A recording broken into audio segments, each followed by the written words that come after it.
Yo, what is up guys? It's Pedro here, and in today's video I will be talking about the news that the Washington football team has named Chris Polian Director of Pro Personnel. We'll talk about what it means for the front office, and we'll go through his track record. So if you guys are new, make sure to subscribe for Washington and NFL content. So let's get right into it.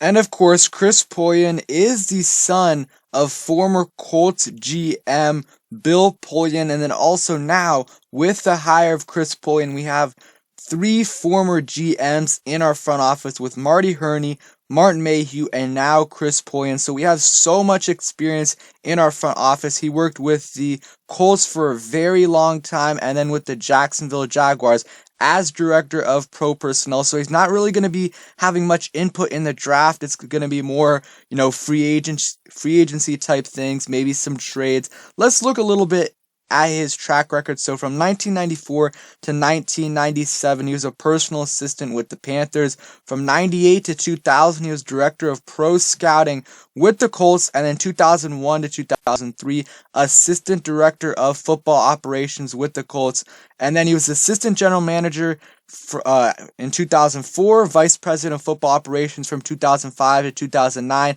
and was a vice president and general manager from 2009 to 2011. They did make the Super Bowl one of those years, and then he was a scout with the Falcons and then director of pro personnel for the Jaguars from 2013 to 2019. And of course, a lot of people point to him getting the job with the Colts, because of his dad, but he still had some impressive moves there.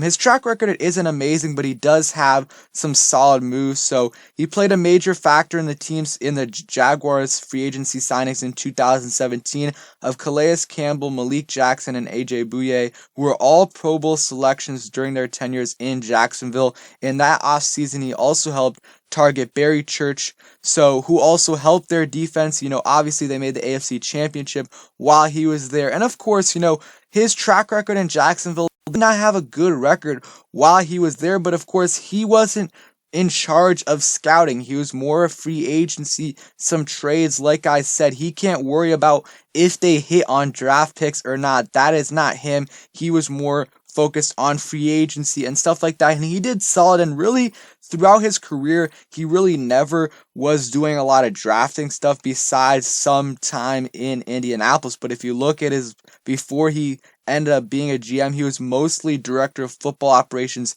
director of pro scouting, not really, college scouting. So I think that's going to be more up to Marty Hurney, Martin Mayhew, Eric Stokes, some other scouts in there. I think he's going to be more obviously free agency signings, and like I said, was an executive scout with the Falcons in 2012, spent a bunch of time with the Colts, and while he was with the Colts, they were 143-81. So a lot of people point to for some reason, a lot of Washington fans are pointing to Polian's record with the Jacksonville Jaguars, and then when someone points his record with the Colts, they say, well, he was working under his dad, and his dad made most of the decisions.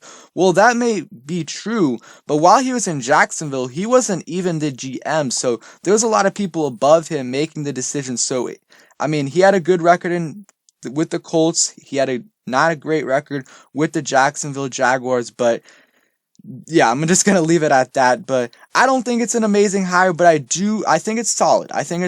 You're bringing in some more experience into the building. We have three former GMs in Martin Mayhew, who is the GM with the Lions, who, inherited an 0-16 team and got him to the playoffs as an 11-5 team once. And then also you have Marty Hurney, who took a team to the Super Bowl like Chris Polian. So of course, all three of these guys, they have their weaknesses, but I do like, all three of them together can help each other out. They can feed off of each other. They have a bunch of experience. Like I said, all three of them have been a general manager in the NFL before for three different teams. They have some connections with the head coach. Again, this is a coach-centric approach. So I like the move in the sense that we're bringing experience into the building, which we haven't had, especially last year when Ron Rivera had to take on a bunch of the roles that a normal general manager would be doing. So, yeah, that's my thoughts. Let me know in the comments down below what you think of Chris Polian. So, thank you guys for watching. I hope you guys did enjoy the video. If you did, please make sure to subscribe if you guys new. Hit that like button, turn on those notifications so you never miss a video, and peace.